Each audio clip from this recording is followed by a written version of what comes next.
So, good evening, everyone. This is such a wonderful crowd, so many good friends. Thanks for being here. So I'm Lisa Krauser. I'm the Edward W. Kane Executive Director, and I want to thank you all for joining us tonight, both those who are with us in the Churchill and Janet Franklin Lyceum, as well as to all of our virtual viewers, of which there are many. It's a pleasure for me to introduce tonight's forum, which is a conversation with Drew Gilpin Faust, President Emerita of Harvard University, and Tomiko Brown-Nagin, Dean of the Harvard Radcliffe Institute, to discuss Faust's New York Times best-selling new memoir, Necessary Trouble, Growing Up at Mid-Century. We're delighted to be co-hosting tonight's event in partnership with Professor Faust's alma mater, Concord Academy. Drew.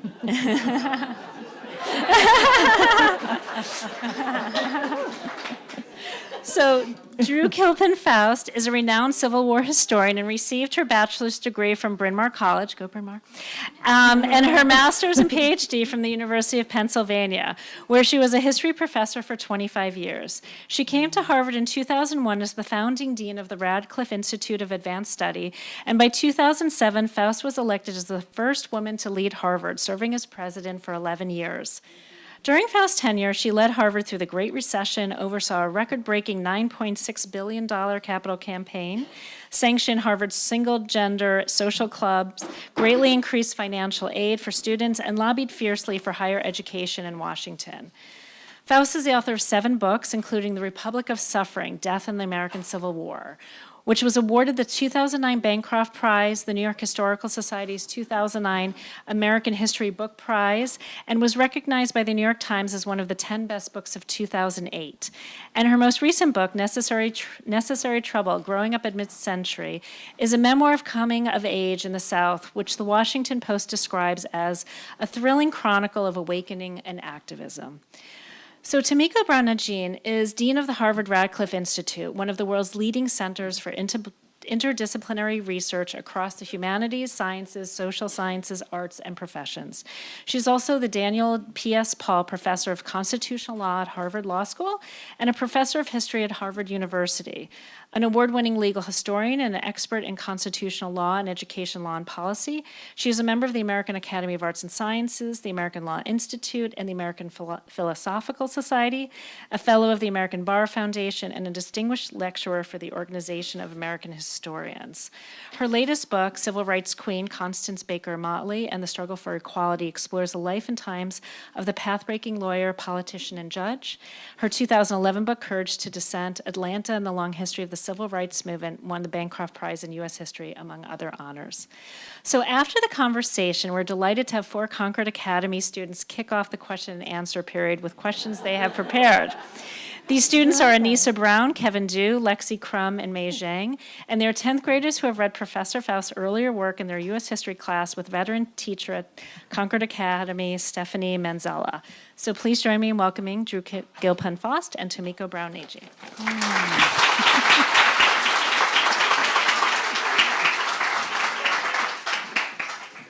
Well, good evening, everyone. It is so wonderful to see you, and thank you for coming out in the rain for this conversation. I want to start off by saying how honored I am to be in conversation with Drew Faust, the founding dean of the Radcliffe Institute, where I am currently dean. One of the reasons that I loved reading Necessary Trouble is because it's a window onto the making of Drew Faust, who of course is a path-breaking scholar, an inspiring leader. And as I read the book, I thought it is so great in this really troubled time to read a memoir about a person of such conviction and of such fantastic leadership qualities. We get to see how Drew came to be, in part. The other thing I want to say in starting off is just what an impressive combination this book is of memoir and narrative history about post-war America. It's really masterfully done. Of course, those of us who know Drew's work are not surprised that it's masterfully done. and yet it's so something that one has to comment on. Certainly I must as an author and an historian. So I have so many questions that I might pose. I thought that I would start by asking you, Drew, what inspired you to write this memoir? Who do you hope reads it? And what do you hope they'll take away from it?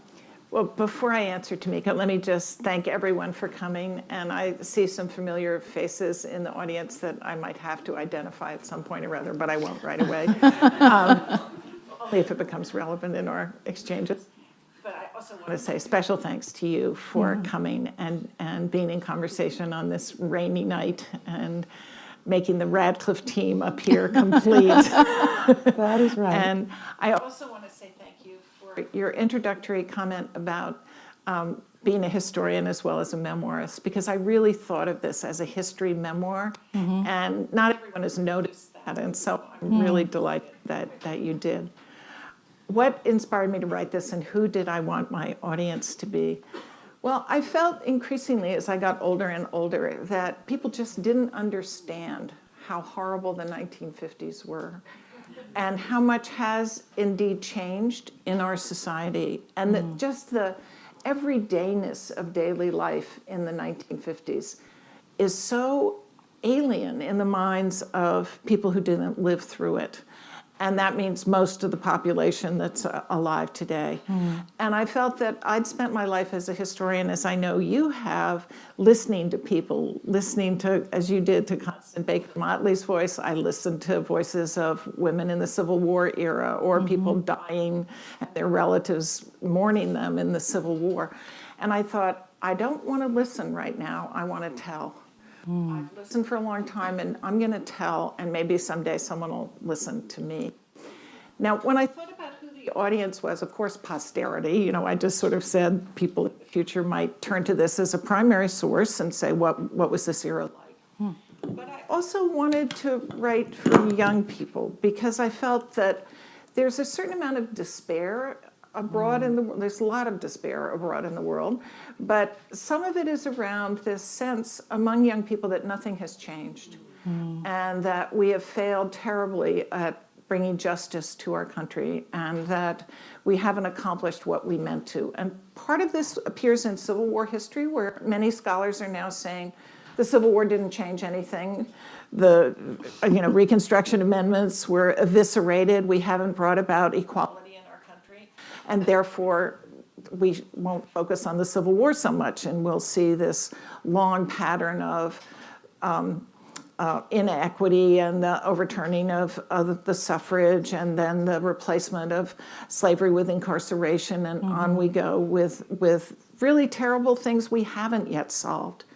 But things have changed, and I wanted people to understand better what it was like when I was at Concord Academy, when I was a child in segregated Virginia, and to see that things have gotten better. Because I think if you don't believe that anything has changed, you don't feel motivated to keep struggling to make it change more. And it needs to change a lot more, but I want people to feel, well, we've gone part of the way, we've accomplished something, so let's keep going. Now, just one little addendum to this specific answer. So I had these glorious ideas that I hoped young people would read my book. But what I've been finding is I'm getting lots and lots and lots of letters from people my age saying, that's exactly how it was when, or what they said to me when I was a little girl, or my mother was just like that. So there seems to be a certain amount of identification going on here among my age cohort. About remembering, as I did, a lot of that era. Yeah. Well, I want to get to my next question, but just by way of commentary, what you're saying about the need to tell these stories to the young, many of whom are demoralized. And one of the things that I did today was to teach a freshman seminar to Harvard College students, and they are feeling really down. And many of them, as smart as they are, don't really have a sense of history in the way that you tell it in your book. So I'm so happy that it will be a primary source for people in the future, but also sort of a guidebook in some ways to students today who are similarly people of moral conviction, who are eager for change. It's important to see that things have changed, in fact, right? Very good. So let's go again to the idea of entwining memoir and narrative history.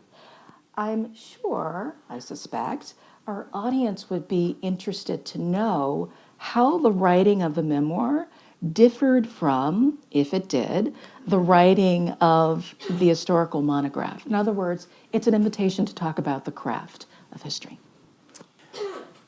Well, maybe I'll start with what was the same in that I did a lot of research for this book and dug around in materials both primary and secondary from the 50s and 60s because I wanted to situate my life as one in the midst of a much broader context and to say what were the choices that were available to me and what might other people have done in that era and what percentage of people did the same thing I did, go to college or make choices like mine and what were the broader array of opportunities and privileges and restrictions on lives in that time period.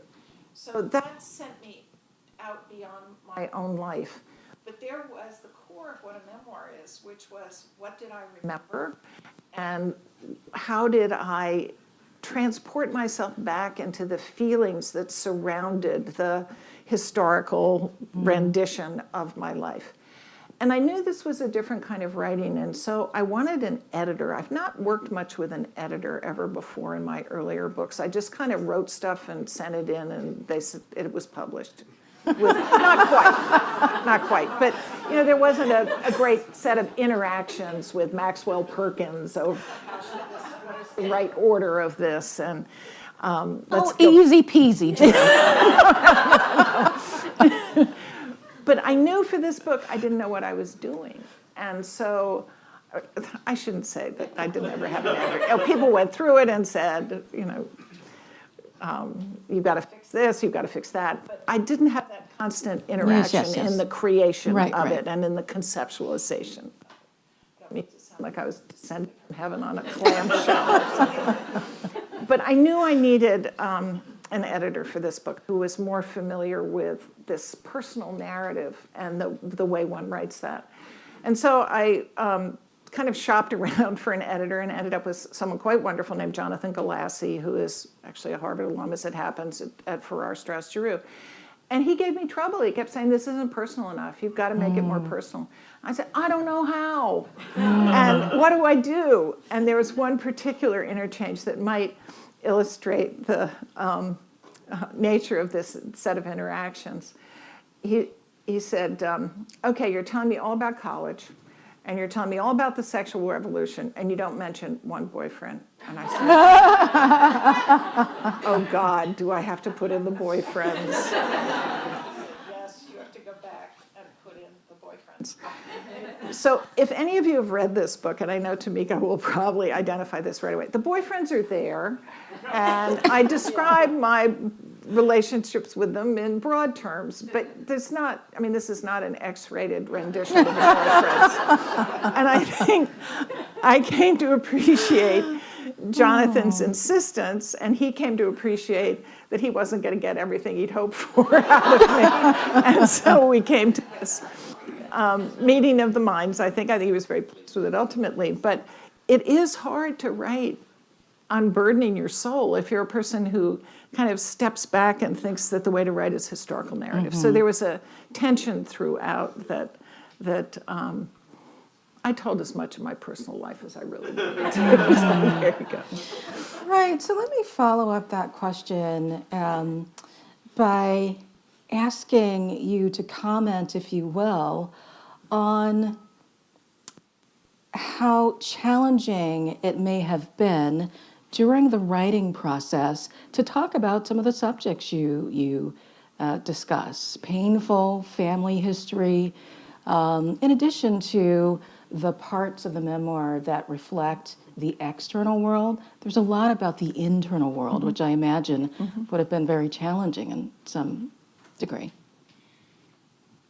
In a way, this book, I think, was like psychotherapy, because especially in relationship to my relationship with my mother, which was very troubled. And she died quite suddenly when I was 19, so we never resolved any of our conflicts. And they have sat there unresolved for however many years it is, since 57 years or something, since I was that age. And in writing this book, I think I was able to let go of some of the conflict by digging into her life and understanding her better, and understanding why it was she came to a place in her life that was so unhappy and generated so much conflict with me, why she would say, "It's a man's world, sweetie, you better get used to it," which infuriated me, why we were on this collision all the time. And so she probably, it seems presumptuous to say I forgave her. Maybe she forgave me in the writing of this book as I moved through it. But the book does begin with her death and the very difficult circumstances that led to her death, and the life she led, which was, I think, almost an emblem of the constraints and oppressions that even someone of a very officially privileged background experienced in that era, as she was forced into a role as a wife and mother that she found frustrating and anger-provoking. And I write about, she was very, very thin. I believe, I'm diagnosing her now in a way that I'm not a medical doctor, but I think she died of what we might today call adult anorexia. She weighed about 90 pounds, was about 5'10", and was just so thin, and then became ill and died. And I say she sort of made herself disappear, both physically as she had emotionally, in constraining herself in ways that were not those she would have chosen, absent the structures of what was expected of women of her station and class and era. Well, thank you for sharing it with us. It's very moving. And it sounds like it may have been cathartic to do the writing. And I'm happy to hear that. It was. And I wrote most of this book during COVID, and so I kind of disappear into it, and it's as if the rest of the world wasn't there. So I think that made the experience of writing it all the more intense. Wonderful.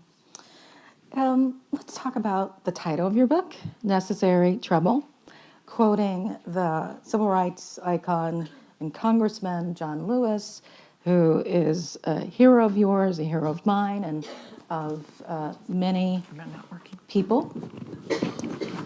I wonder if you could talk about the book's title, how you landed on it, and give us a little bit of the sense of your relationship with John Lewis, why it was so meaningful. I got to know John Lewis. Is this working now? No, you can't hear me. Should I hold on to it? Was that better?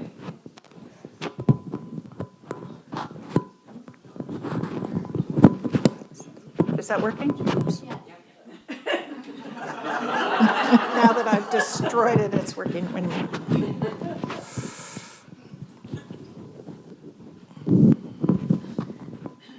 Okay. Try again.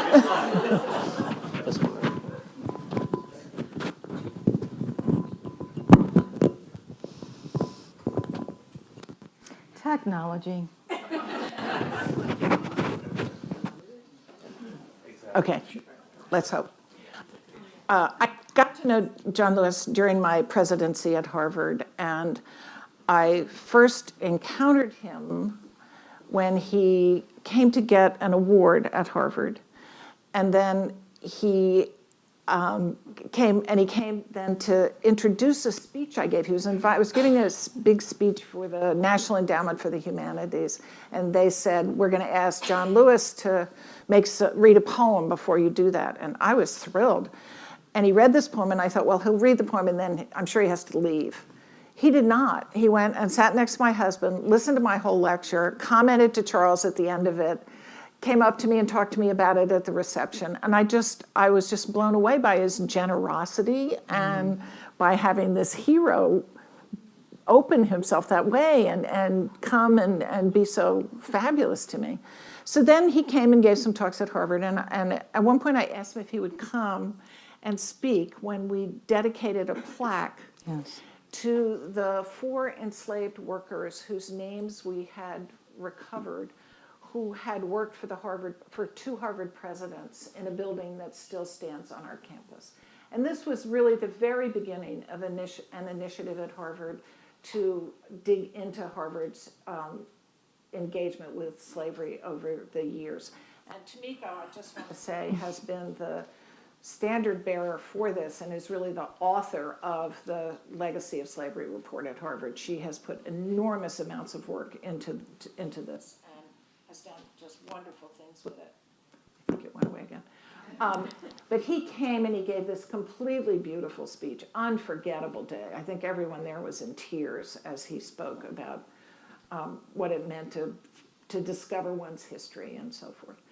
So then I had various interactions with him, and I went to Selma for the 50th. I'd been to Selma, as my book recounts, when I was in 1965, and I went back on the 50th anniversary, and I was on a bus with him going from Montgomery to Selma, and he invited me to say a few words about what it had been like for me, and that was dazzling for me, of course. And then my very last Harvard commencement, he got up to deliver his remarks. He was the commencement speaker.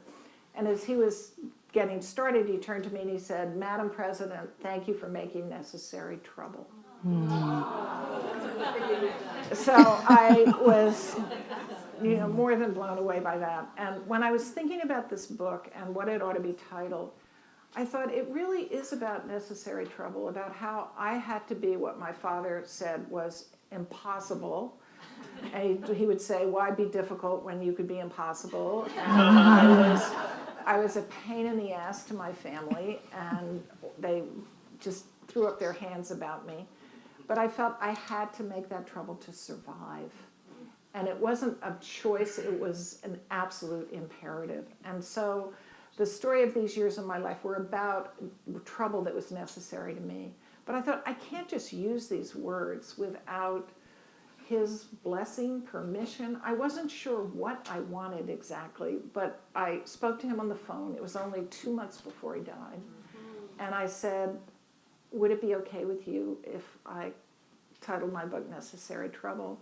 And he, being the ever gracious person, said, "I would be honored." And so I felt I had his permission, his blessing, his engagement, and he, of course, died before the book was written and came out. But yes, well, what meant the world to me. Yeah, what a great story and a wonderful title. You began the book by quoting you have an epigraph from John Lewis, and you also have one from To Kill a Mockingbird, which is, "You want to grow up to be a lady, don't you?" I said, "Not particularly." Which gives me the opportunity to ask you about your childhood growing up in Virginia. If you can tell us a bit about the kind of family you grew up in, and the expectation that you would be a lady, and answer the question of why you fought against those expectations. So I grew up in a privileged family in rural Virginia. My father was in the horse business. My parents met riding horses. We lived on a farm and pretty far from any city, so I had no real urban engagement except for special occasions when I was growing up. I was sent to Concord as a girls' boarding school in 1960. It only took girls at that time. And from the time I was very small, it was clear to me that I was intended to learn to be a lady.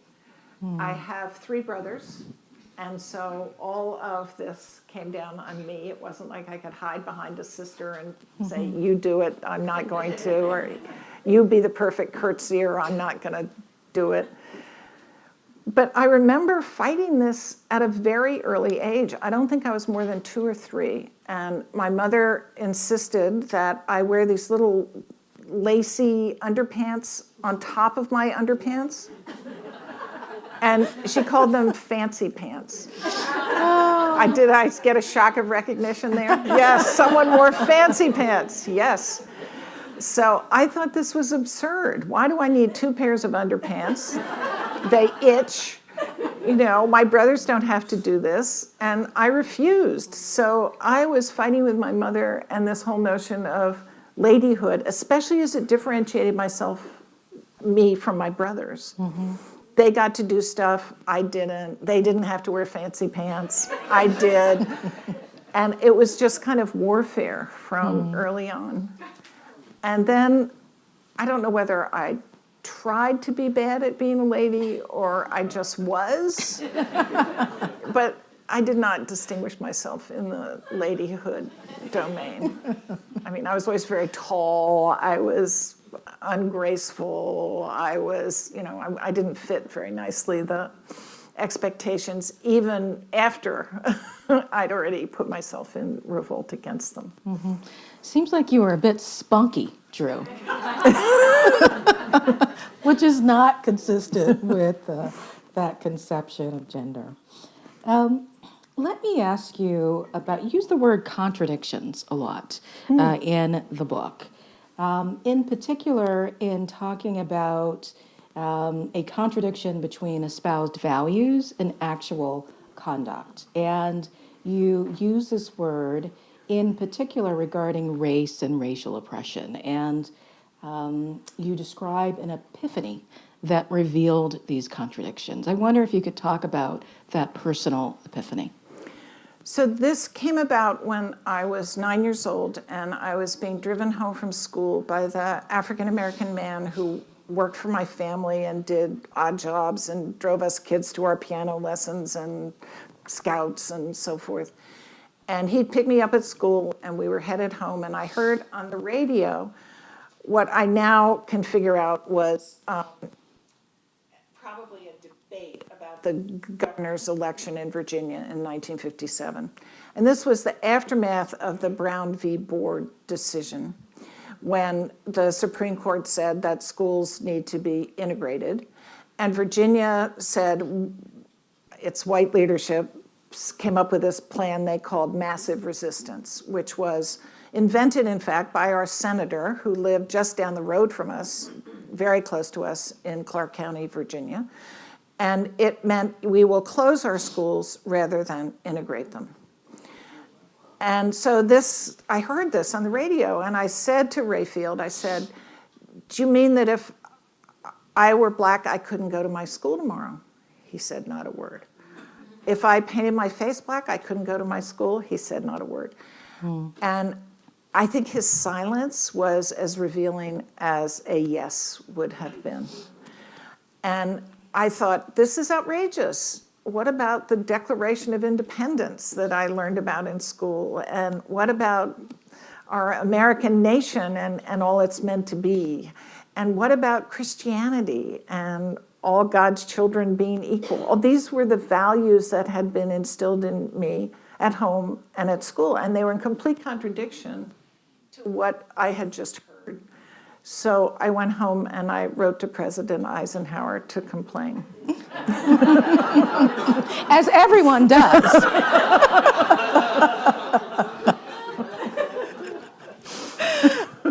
Tell us about the letter. You open the book with the letter. Yeah. So I wrote this letter, and I always told myself for years, I'd written this letter to President Eisenhower objecting to segregation when I was a young child, and that was sort of the beginning of my political estrangement from my parents on beyond fancy pants. And then I wondered, early in the 2000s, actually, when I was dean at Radcliffe, I was asked to contribute to a set of autobiographical essays by Southern historians. So I thought, okay, I'll write something in that. I thought, well, if I write about this letter, did I make it up? Is this like people who fought in the French resistance. The entire population of France fought in the French resistance. So I thought, well, I'm a historian. I just finished writing a letter about women in the Confederacy, a book about women in the Confederacy, who all wrote to Jefferson Davis, and all those letters are in the National Archives, and I ought to be able to find this letter. So it turned out I'm not a 20th century historian, or maybe I'll say I am a 20th century historian after this, but it didn't occur to me that it would be in the Eisenhower Library, not at the National Archives in Washington, so I got forwarded to the Eisenhower Library. And I was sitting on a plane one day in the days of Blackberries, and I get this message from the librarian, Herbert Pankratz at the Eisenhower Library. He's found my letter. So he said, I'll send it to you. Now, this is before he could scan it and just send it to me instantly. So I waited for the next week wondering what on earth I had said in this letter and hoping it was more or less as I remembered and not something horrible. And so the letter arrived, and it was very striking to me. It's quite religious. It talks about God a lot. And I went to Sunday school. My parents went to church on Sundays, but we were not a hugely religious family. I mean, I say in the book, we didn't even say grace, just as a kind of at meals, as a measure. But this was the authority to which I turned in this letter, thinking perhaps that if I was going to be writing to Eisenhower, I needed a higher authority on my side. But it talks about, I say, as you know, Mr. President, Jesus Christ died for us, our sins. And, as you know, Mr. Eisenhower. And so that was it's a very emotional letter. It's extraordinary. It ends, please, Mr. Eisenhower, please let children, or what is it, let colored children go to schools and things. I think that was my last line. Wonderful story. And so illustrative of this conviction. I keep coming back to the word conviction to describe Drew, and I think that letter writing is illustrative of that at such a young age. I want to ask you next about historical memory, which has been a theme in much of your work. In the memoir, once again, you reveal the complexities of historical memory and describe the force and the burden of history. In essence, you were surrounded by stories and silences about the past, all while living in the shadow of history. I wonder if you can comment on those ideas. The place I grew up in Virginia is in the Shenandoah Valley, in the middle of Civil War land. And it was an area that Stonewall Jackson traversed back and forth, that John Mosby fought in, that troops fleeing from Gettysburg came down through on their way back towards the South. And so it was just filled with monuments, and we lived on the Lee-Jackson Highway. Our driveway went off the Lee-Jackson Highway. Jubal Early Drive. I mean, the Confederacy was alive and well all around us. And my older brother decided the best game for all of us to play was Civil War battles. So that's what we do in the woods around the house. And I always had to be Grant because he got to be Lee. And it took me, as I wrote in the book, it took me a long time to figure out who'd actually won the Civil War. And I had the better assignment. So the Civil War was very present. And my grandmother, who lived near us, who'd grown up in Tennessee, she was born in 1894, but she spoke as if she'd lived through the Civil War. She referred to William Sherman as a very unattractive man, as if she'd met him. And so it all seemed just a hand's reach, an arm's reach away. And of course, when these racial issues started exploding in Virginia in an overt way. I mean, they'd obviously been there, but I think Brown v. Board brought them out into the open and into discussion and contention in a way they hadn't been, at least not in the eyes of most of the white South. That all seemed part and parcel as I was growing up of the aftermath of the Civil War, that here we are now confronting the racial issues that were not addressed adequately in the aftermath of emancipation, and we're returning to the implications of what freedom means. So all of that seemed very vivid in my mind. And I majored in history in college. I loved history at Concord. And I'm just thinking, was that inevitable somehow, just growing up in the midst of all that history, that this would seem to me the vocation that I wanted to pursue, or the passion I wanted to pursue, because it seems so inescapable and also so relevant. It had a very big presence in the present. Terrific. Let's talk about Concord Academy. You started there when you were 13, and I wonder if you can talk about how the impact of the school on you as a person and as a student. And it would be great if you could describe some of your most memorable experiences at Concord. So Concord changed my life. It's probably the most important educational moment of my, or if you can say 4 years is a moment, many moments, most important educational experience I had, because it was such a sharp departure from the life I had led in my family in Virginia. And it was an all-girls school, and girls were taken very seriously as human beings and as intellects. And I just loved that. It just made the world of difference to me to be challenged, and no one saying, it's a man's world, sweetie, quite the opposite. This was a woman's world. There were a few stray male teachers, but not many. And it was run by this very powerful woman named Elizabeth Hall, who was in the very last years of her headmistressship when I got there.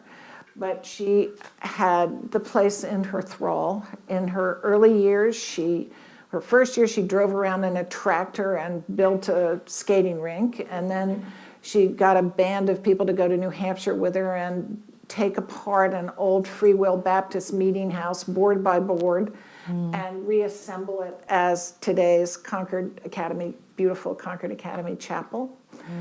And there's a picture of her in my book on a ladder in shorts, which was not exactly the appearance of the lady.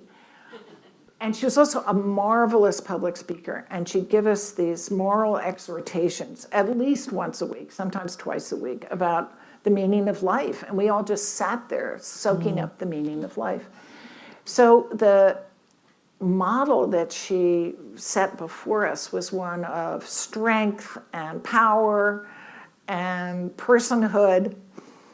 But when I went back doing the research for this book and reading her speeches, I was horrified to realize that often the message in the speech was at best mixed, where she would give us moral exhortations about how we could rule the world of morality, but we should not expect to have important jobs or careers. We should expect to be deferential to our husbands. They were the ones who mattered. But of course, we had the moral strength so that it was our job to raise the children and make a difference in that realm. And I don't know if I didn't hear those, or if I heard them and I was so used to that message, it just went in one ear and out the other, because what I remembered of her was what we saw, not what she said. And when I've said to some of my fellow Concord classmates about these speeches, they said, "Are you kidding? She said that?" I said, "Go back and read it." But it was again, this contradiction. You were saying contradictions. She was a contradiction. And her papers are in the Schlesinger Library. Okay. And I went to read those, and I found she left rather precipitously. after my junior year and said that her mother was ill and she had to go take care of her mother.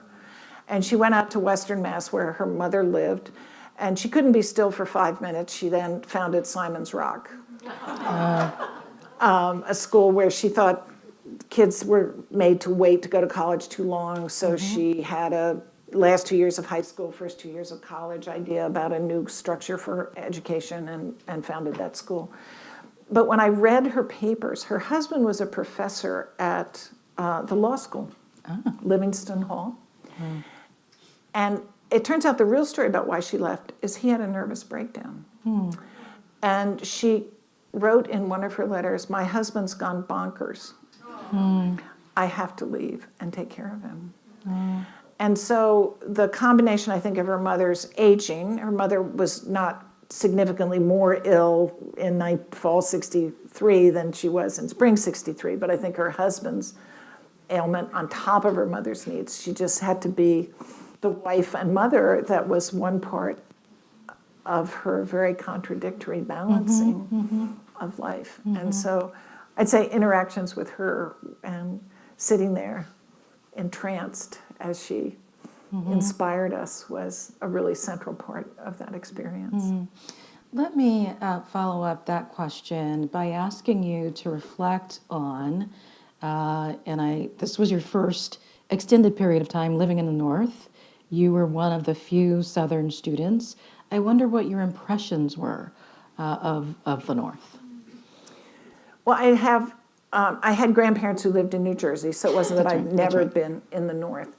But I did think that there were things I knew about and understood that, or was familiar with, that no one around me was. And one of those things was Concord had no black students at all until my senior year at Concord. I graduated in 1964, so the first black student came to Concord in the 63-64 academic year. And so it was an extremely white place. There were, I think, only a handful of Jewish students, and I had a Zoom interview with a history teacher of mine who's now in his 90s. His name's Melvin Skult, wonderful man. And he was getting a rabbinical degree and teaching at Concord at the same time. And he chatted with me about how he could name all the teachers that were there during his time at Concord who were Jewish, and we went through the students that we remembered. It was really a handful. We both could remember the names. So it was very Anglo-Saxon, WASPy school. But I found that the people around me had never met black people. And I lived in a very hierarchical society, but I knew a lot of African-American people who were the tenant farmers, the laborers, the maids, the household workers in Virginia. So that was very different. And you talked about To Kill a Mockingbird, the citation from it. And that book came out my first year at Concord. And our teachers were very eager to have us read it. And it's Macomb, Alabama, I think that it's set in, and it seemed entirely familiar to me. And so the students around me were it's just this exotic world. And I said, that's the 1930s supposedly, but it's not very different from the 1950s where I grew up. So I think I never really felt Southern particularly because what else was there? But when I got to Concord, I felt that I was a student from the South. Terrific. So let's talk about Bryn Mawr, one of the seven sisters colleges, historically women's colleges, and as you write, the most self-consciously intellectual. So tell me about your experiences there and how they differed from both your life at home and the world you'd come to know at Concord. And I also want you to reflect, please, on what you describe as complexities in views about women and their roles that you found at Bryn Mawr. Bryn Mawr believed women could do anything. At least Bryn Mawr women could do anything, and that's key. That's key. Because Bryn Mawr was very elitist about its women and thought once we had our Bryn Mawr education, then we could go compete with men in the world as currently structured. It was not about changing that world on behalf of feminism for the most part. And so the contradiction was really, how does the category woman fit into your life when, in a sense, you're getting this extraordinary education, you're seeing all these female professors, and I'm sure that made me think I could be one too.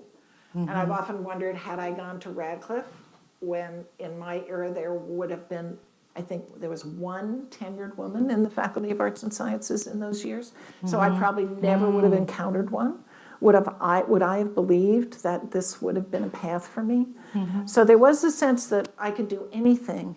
But when I graduated from Bryn Mawr, I was completely ill-equipped to confront the kinds of prejudice against women, dismissal of women, marginalization of women that was just commonplace in the world of work and the world of higher education in the late 1960s and early 1970s. So it was a very odd kind of, I mean, some of my classmates, a woman you may know named Liz Schneider, who's a law professor in New York, Yes, she I wrote a do. wonderful essay not long after she graduated with me from Bryn Mawr about how it was not a feminist institution at all. And it was and it wasn't. I mean, it was in the sense that go for it, you can do anything, but in the sense of how do we understand the way to create a world in which women have the same opportunities as men. All women have the same opportunities as all men. That wasn't on the agenda. But it was rigorously intellectual and academic. I've thought about how much time faculty now spend thinking about teaching and caring about teaching and honing their teaching. You know, at Bryn Mawr, you got it or you didn't. You know, it was beneath the faculty to try to make it more interesting. If you weren't interested, that was your problem. So it was just a very different understanding of we felt awestruck in a way by the world of knowledge that we aspired to join. And I remember the woman who was longtime president of Bryn Mawr when I got there. She'd already been there since the mid-40s, so 20 years. And she was said to have a wooden leg, and we were very curious about that. And I learned from one of my classmates that she was seated next to her at a dinner and she felt her leg. And that she did indeed have a wooden leg. I only learned this after the book came out. But she was formidable. And she gave us a talk during freshman week where she kept referring to our work. And it sounded so serious. It wasn't a paper, it wasn't a course, it wasn't an exam, it was our work. And then she talked about humility and how humility was so important to learning, because only if you understood how little you knew could you open yourself to learn. That to want to learn is to admit you don't already know. And that has always stayed with me. I thought that was a great message. And a very important one, because we sure felt humble in face of what we thought that institution expected of us.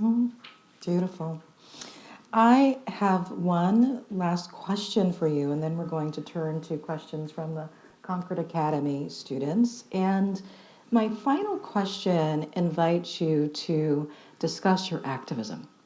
You went on a trip across the Iron Curtain. You were involved in civil rights and anti-war activism. I wonder if you could discuss what about those issues spurred you to become involved in them, you and so many of your peers. Well, the things I became involved in were really the defining themes of my childhood and my era. The Cold War. I went off to Eastern Europe as part of a Quaker group when I was still a student at Concord, because I'd just been through a year when the Cuban Missile Crisis happened. And I was terrified we were going to blow up the world. And I'd been imbued in Cold War rhetoric since I was a small child. I was terrified of Sputnik when it went up. And I just felt we need peace. And I got myself connected with the Quakers on that trip. And I think that had a big impact on me going forward and led to my, to enhance some of my interests in activism. The Cold War concerns segue neatly into the anti-Vietnam War protests and the kind of witness for peace that was so important to me. I write in the book about how some of my classmates at Bryn Mawr ended up joining the Weather Underground, became very violent. I have a very good friend who now is a good friend again, now that I've reunited with her, partly because of this. And she was underground with a Weather Underground for a number of years. Wow. Came out, became a pediatric oncology nurse, and has led an exemplary life. But I never veered into that violent part. I think probably temperamentally, I don't think that was me, but also the Quaker influence made it very much give peace a chance. That was so important to me. And then the racial issues that had concerned me as a small child were obviously ones on the front burner when I was in college, when Selma was happening. I felt watching John Lewis, who at that point I didn't know at all, get his head bashed in on the Edmund Pettus Bridge, and Martin Luther King say, give us a witness for justice. And I thought, I have to go. I can't live with myself if I don't go to Selma. So that sense of urgency that the world needed to change, and the presumption that, I don't know that I thought I would have an impact. What I thought was, how can I stand myself if I don't get involved in these things? And it was a matter of coming to terms with who I was. I think that really was the most important. Bear witness that you believe these things, because that's who you then define yourself as being. So I think that was the essence of it. Wonderful, thank you. Let's turn to our students to ask some questions of President Faust.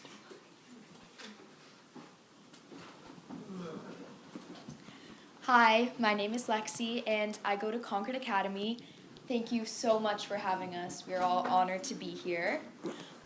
We all participated in a class about the Civil War and Reconstruction, taught by our wonderful teacher, Stephanie Manzella.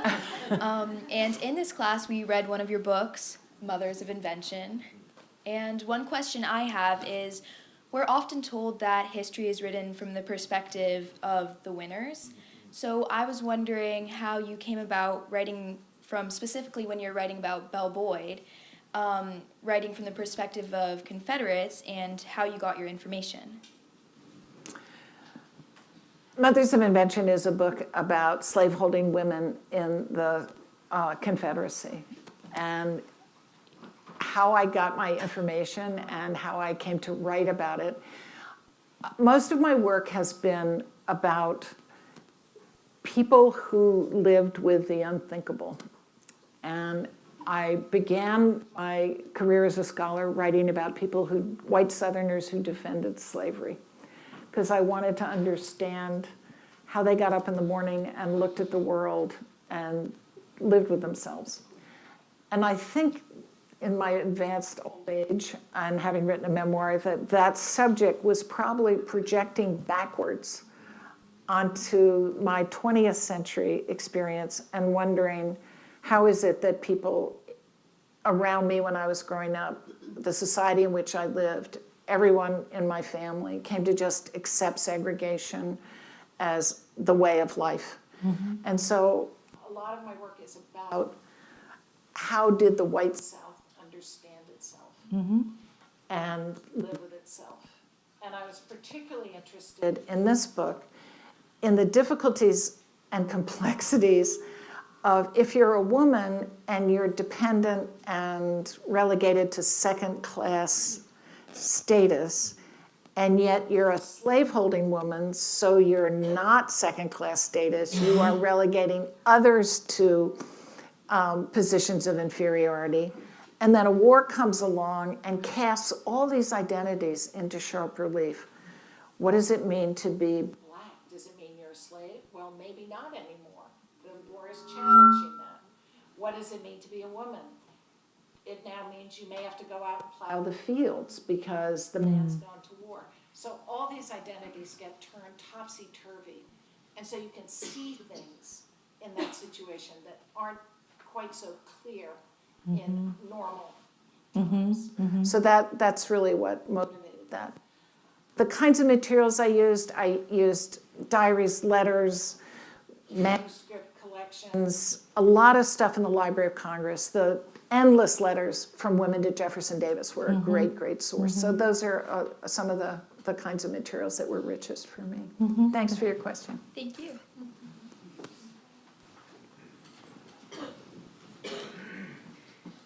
Hi, my name is Anissa. And I was also in the same class, but I did a project with This Republic of Suffering, which it was a very amazing book, but the subject was quite difficult. So as I was reading it, I was wondering, I guess, what it was like to kind of be immersed in that kind of material for so long, and how you came to choose to study for such a long period of your life such a morbid topic. That's exactly how to put it. That's exactly how to put it. Well, I came to that book partly from writing the book about women, because what I found was, in their diaries and letters, what they were most concerned about actually was death. And their loved ones who had died, their fear that loved ones would die, what it meant when someone close to you did die and left you penniless or bereft or whatever. And I thought, death is the most obvious part of Civil War experience, and yet it's so obvious, no one's written about it. So that sent me to this question about what, the Civil War's death toll was enormous. It was bigger than anything anyone expected in the war. It was bigger than the Revolution, than all the other wars up to Vietnam in American experience combined, U.S. experience combined. And so I thought, I want to write about the impact death had and how people dealt with it in every possible way, from personally to politically to religiously, and to just the logistics. How did they bury all those bodies on the battlefield after, or take care of the wounded after Gettysburg, for example. So that's what sent me into it. And I think I was right. It was something that was a story that needed to be told. But I did have moments where, again, at the Library of Congress, sitting in the dark, reading, a lot of these materials at this point, this is going to sound like such ancient history, were on microfilm, but you couldn't get them out of the library. You had to read them in the Library of, in the National Archives, excuse me. So I would sit in these dark little rooms in the National Archives, reading these heart-rending letters and materials, and I just want to weep, you know? But I think what carried me through it is people's capacity to deal with it, to rise above it, to console each other, to try to make people human in face of inhumanity. It really was kind of inspiring. I don't know if you felt the book was a total downer in every possible way. No, I did not. But to see human beings faced with the impossible and the tragic, just making meaning and being human in face of that, I felt there was something redemptive ultimately in the story. Thank you. Terrific. We have a few minutes and time for 2 other questions.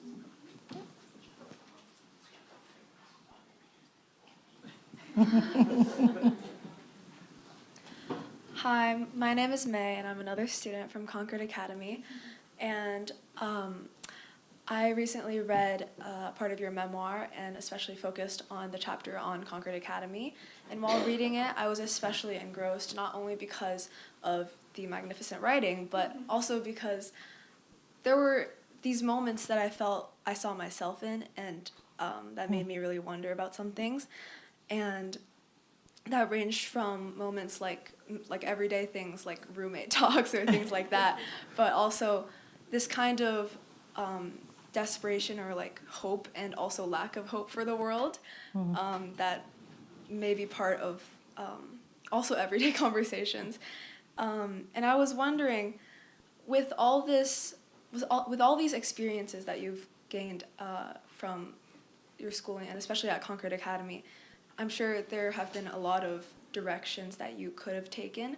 How do you take this all in and really find your place in the world as someone? That's a big question, but I'm curious about how you can find your place in the world with so much that seems like there is to do. So, a request for advice from the elderly.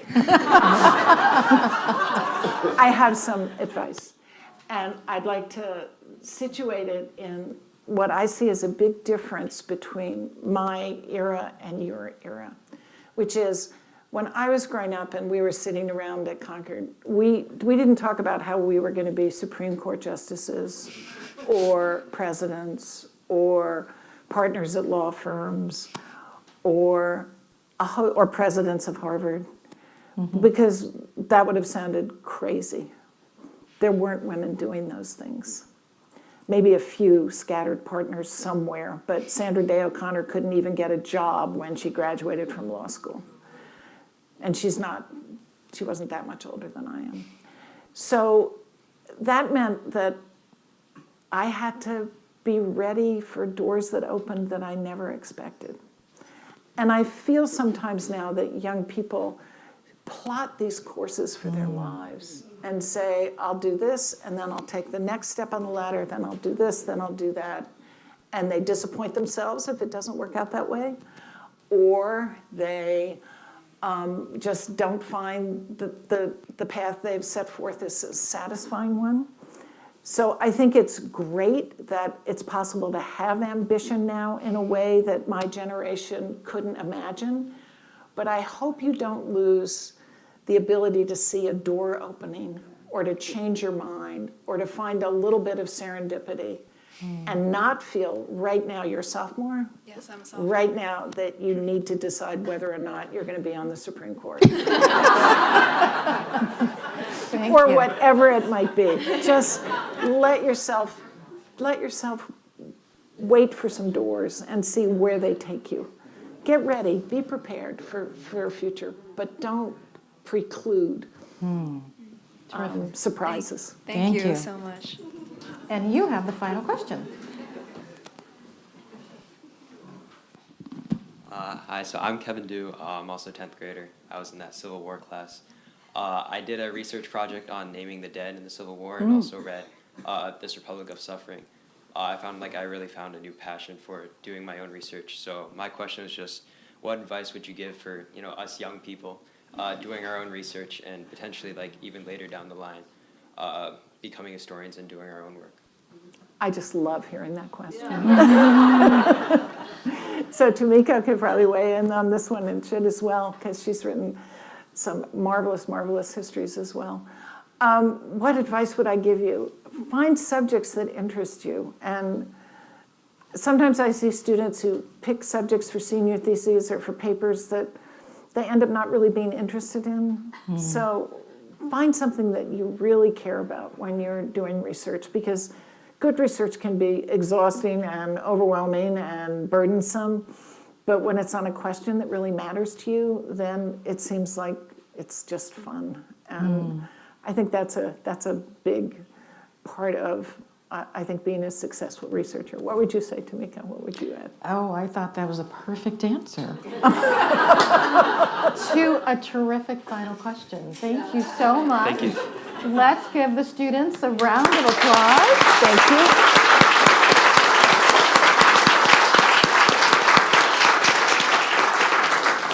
And let's give Drew Faust a round of And applause. Tamika. Thank you, Tamika.